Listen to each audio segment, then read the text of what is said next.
Today, we're happy to join this important event that will give youth from several countries a voice in the discussion about sustainable development. And we sincerely hope the outcomes will get into the hands of leaders that understand how important it is to listen to youth.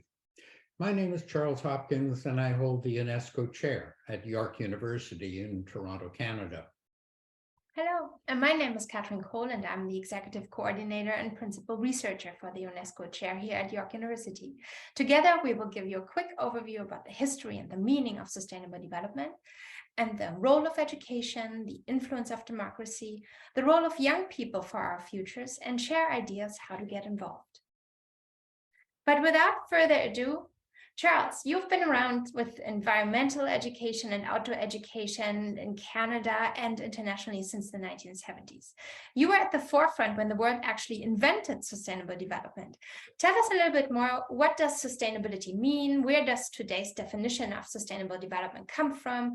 And the United Nations play an important role in all of what countries are doing together. So let's hear more. Thanks. Well, I must honor that sustainability is a concept that's been practiced by indigenous and traditional cultures for centuries.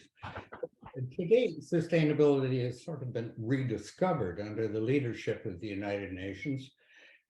Over 60 years ago, nations recognized both the rapid and widespread destruction of the planet by humans trying to have as good a life as possible, as well as the tremendous inequity in the lives of the world's peoples.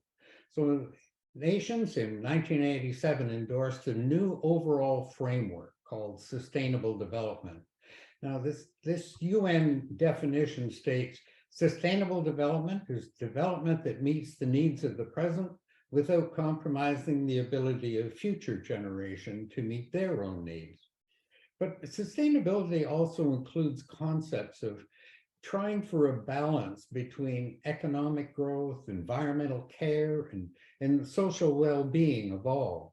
And it also means doing this in a fair and sort of equitable way, ensuring social justice.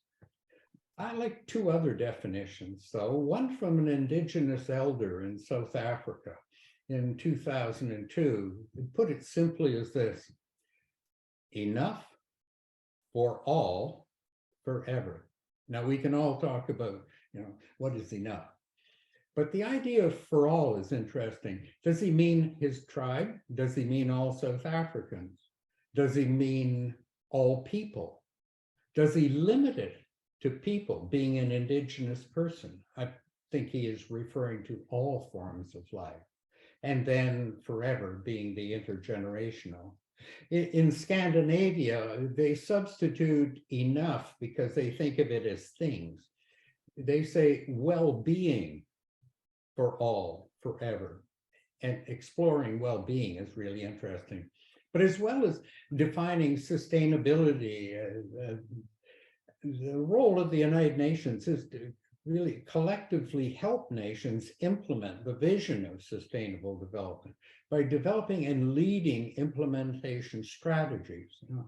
To date, we've had three of these. In 1992, the first one was Agenda 21. And then in 2000, we had the Millennium Development Goals. And then in 2015, the world has adopted the 2030 Agenda, with the 17 Sustainable Development Goals that I think we're all familiar with seeing the chart. Interestingly, all of these plans include youth. Thank you. Well, beyond the voice of youth, and I have to admit, I do remember David Suzuki's daughter speaking in 1992 when I was still in school. But beyond the voice of youth, Agenda 21 very early recognized the role of education for sustainable development and for achieving sustainable development. You were actually one of the authors that wrote the chapter 36 that included education, training, and public awareness in advance of the Rio Summit. Nowadays, we often hear that education is the key to sustainable development, yet more and more people in this world actually have access to education. And countries now have agreed on 12 years of formal education instead of simply basic education, as it was in 1992. But we're still facing tremendous devastation. We're fighting climate change. We just had a pandemic, and we still see biodiversity loss. How can we believe in education as a key to a better world when we're seeing that more and more educated people do not necessarily make this world a better one? Yeah, it is confusing, isn't it? But really, it depends not on how much, but rather what is taught and how it is taught. The Sustainable Development Goals have a whole a list of 7 targets for improving education to really address sustainable development.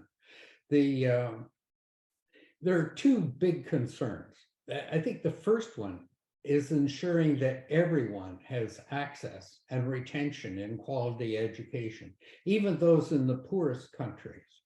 And this includes access to both preschool and lifelong learning and training opportunities all through. You see the 7 targets within Sustainable Development Goal 4. But the second concern is questioning the purpose of our education system, questioning what we learn, including how we see ourselves in the world as adults. Is its purpose to prepare us to try and get as much wealth, for instance, and stuff as we can, regardless of the impact on others? You know, should it prepare us to live comfortable and meaningful lives, but aware of our global impact on others who are alive now and yet to come in the future? Should it further the concept that we are also global citizens with both rights and responsibilities for others, including as the indigenous elders at all forms of life? So we have agreed on sustainable development as sort of the overarching goal, but now we need to realign our education systems towards that goal, because, you know, so far our systems have largely focused in other directions, you know, ignoring our collective impact on the planet as we pursue our individual well-being. Mm-hmm. Thank you. And as step 1 is probably understanding your own region better, I'm now turning to the audience, you out there, you are listening to who are listening to us. I would like you to consider, and I'd like to encourage you while you're listening to share with each other and with us in the chat. What are the consequences of climate change in your region? What are you seeing? What has changed in your life, in your environment, in your community? Please share with us in the chat while we're going to be going further and through our conversation. But so you get to know each other as you're coming from different countries and different regions in the world. So please, a question to you: where do you see the consequences of climate change in your region? And back to you, Charles. Well, again, I'm reminding our audience, please share in the chat. We're in Toronto, Canada here. So what are challenges that you are seeing as sustainability challenges at home? What are the issues beyond environmental question that you feel are of relevance for a better future in here, Toronto and in Canada? Right, well, interesting you mentioned beyond environmental issues, because we certainly do have environmental issues, but from our lifestyles and so on. But many of our ecological footprints are only seen in other countries where our goods are produced and where they're transported from. But just as ecological collapse due to climate change and biodiversity loss is catastrophic, so too would be societal collapse and economic collapse. We have homelessness, we have racism and other big city sustainability issues. But for me, the big issue is identifying and preparing for the needed social and economic adaptations that will likely be necessary due to both the expected and unexpected immigration that is going to happen globally. Thank you. Thank you. It's very interesting to learn about our own environment. And again, I encourage everyone to share what is happening in your region. What are the consequences of climate change that you are seeing? We are moving on to the most important theme, I think, of our today's session, and that is the role of youth.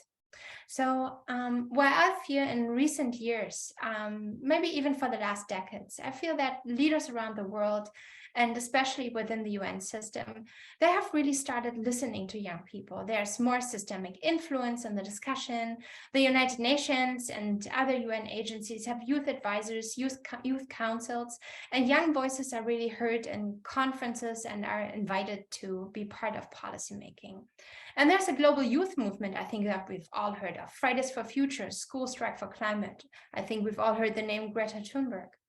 I am personally convinced that young voices are extremely important to be taken seriously with their ideas and fresh perspectives in the discussion. So Charles, you've been around for a while. So imagine you were a teenager today. How would you imagine a meaningful youth involvement and engagement for yourself? And what do you hope for today's young generation? Well, first of all, of course, I would be looking around for others like with that same fire to try and bring about change. And first of all, I would be asserting that it's only right that people listen to us as you.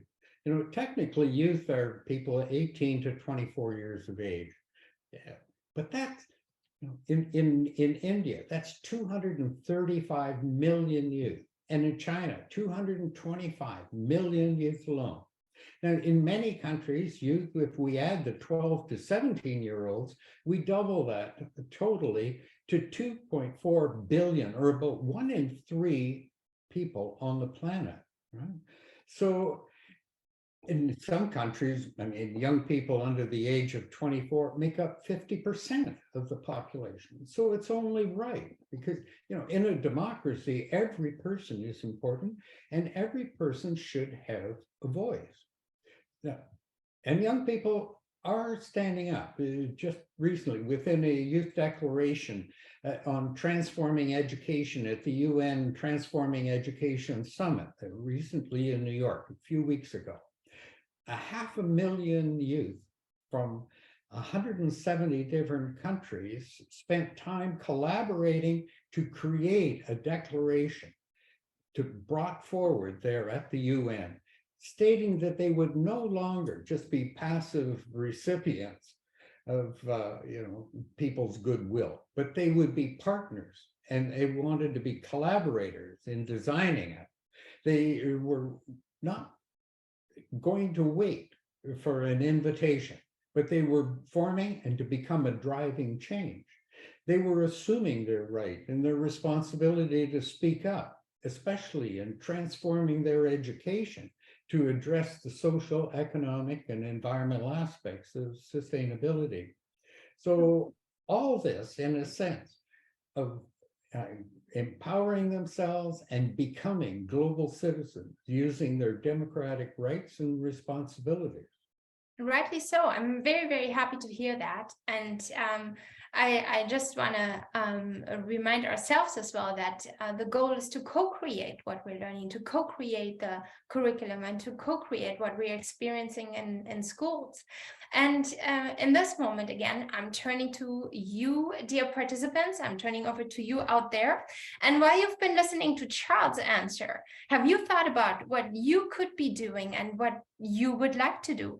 Again, please share in the chat what would be projects, ideas where you would like to make a difference and to protect your community from the influence of climate change or from the consequences of other sustainability issues that your community and your world has been facing. Maybe out there in this conference, there's someone that lives far away but has a similar issue and a similar challenge to deal with. So maybe this is the moment to find others on this platform and in this conference to share ideas and maybe even go ahead and share a project in the future. So please go ahead, be encouraged, share your ideas of what would you like to do, what's your dream to make a difference. And while you are moving on and hopefully sharing in the chat out there, we're moving on to the role of schools, because most of you are actually students in schools in different countries, different regions of the world. And we've talked about what the individual can do. But Charles, back to you again. During your life, you were a student, you were a university student, you were a teacher, you were a principal, or in some regions you say a headmaster, later on even a superintendent of curriculum. Now you're a university professor. So you've been a participant and a leader in the school system. Where do you see the role of schools in the pursuit of sustainability and for making a better world for ourselves? Yeah, well, I see schools as playing an extremely important role. You know, they have the vast majority of people in their early years when their values and their perspectives are forming. They have them as a captive audience for at least 12 years, not only informing students with knowledge and skills, but actually shaping them as to what they see as important, what's normal and perfectly acceptable, even what they should value and what they should aspire to or hope to become.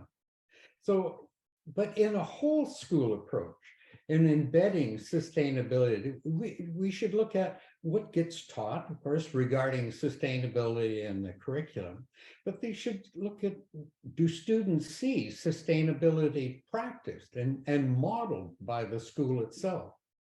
You know, are people being treated fairly? Is democracy practiced? Because we can't assume students to go from rigidity and suddenly practice democracy. Right? Are there questions around sustainability on the exam? In other words, is it valuable? The attitude of teachers and the school leaders, for instance, do they actually help you when you want to become involved in community sustainability issues? Do they embed media literacy and political skills to help you with your sustainability involvement and demonstrations? So really, there's so much schools can do to build a more sustainable world for all. Thank you. And I'm glad to see that we're seeing schools out there that actually follow a whole institution approach, as you have just described it. So there are a lot of schools that are going ahead, and I'm sure some of the schools where students are attending today are exactly these kind of schools. So let's come to our final question today. There are many ways to get involved. The United Nations agencies have created those youth engagement programs. There is a way of reaching out even to the UN directly and be involved at the global level, but also in many regions, there are not-for-profit organizations that are looking to include young voices or that are looking also for volunteers. There are competitions for individuals to get involved and write and contribute, or contribute sometimes even art, and get visibility for their ideas and projects. What would you recommend to young people that want to do something and that want to make a difference? And since you've been involved for such a long time with this global movement, what are your hopes for the future? Well, first of all, I would recommend that you talk with others and look for things that need fixing, socially, environmentally, economically, and so on. But talking with others and forming groups is important. How do you find groups that you can learn about? And how do you find out about the issues? For instance, why do these issues exist? Do you have a solution? Are there groups already working on these issues? Can you join them and can you learn from them? Because you need to develop the skills rather that you will need and share your talents with the others. Let me give you a quick story illustrating all of this and the power of the collaboration. A little girl in 2007, a little girl in India was being taught about the ecological footprint, and she said, "But I have hands. I can do something about my footprint." Now, the teacher recognized the idea of the ecological handprint as the antidote, the cure for the ecological footprint. But it would have stayed in that class if the teacher hadn't connected with an environmental NGO. The environmental NGO built the concept much further and contacted the Ministry of Environment. The Ministry of Environment took it further, and now there are NGOs and groups working right around the world to try and further this positive action, because it's so important to realize that we are making tremendous progress and that we can work on this. But the importance of the whole thing is the idea of collaboration and network building. So you asked my hope for the future.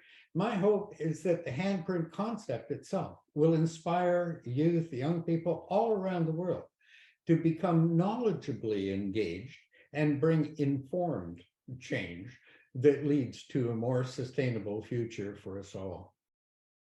And with Charles, thank you very much for that. With Charles' hopes for the future, I would come to the end of today's session, but I would like to encourage all of you one more time to take 5 seconds and just write into the chat the first word that comes to mind. It could also be an emoji. When you think about your hopes for the future, what comes to mind, what you're thinking of when you're just closing your eyes for a second. So just drop the word in the chat. Again, it can also be an emoji, and let us know, and let the others with you that are sharing this experience of this international conference with you, let the others know what you're thinking. So with this, we would like to say goodbye from Toronto for now. And I think for the two of us, it's clearly, and I've heard the story telling you so often, but I always love it. So I think we're going to say goodbye with the handprint emoji. We're not going to text emoji, but I think our goodbye is going to be the handprint emoji. And we would like to thank all of you very, very much for listening to us. And we wish you a wonderful day and a great conference, and make the best out of this virtual space, because this is a real opportunity. So we wish you well and good luck for the day.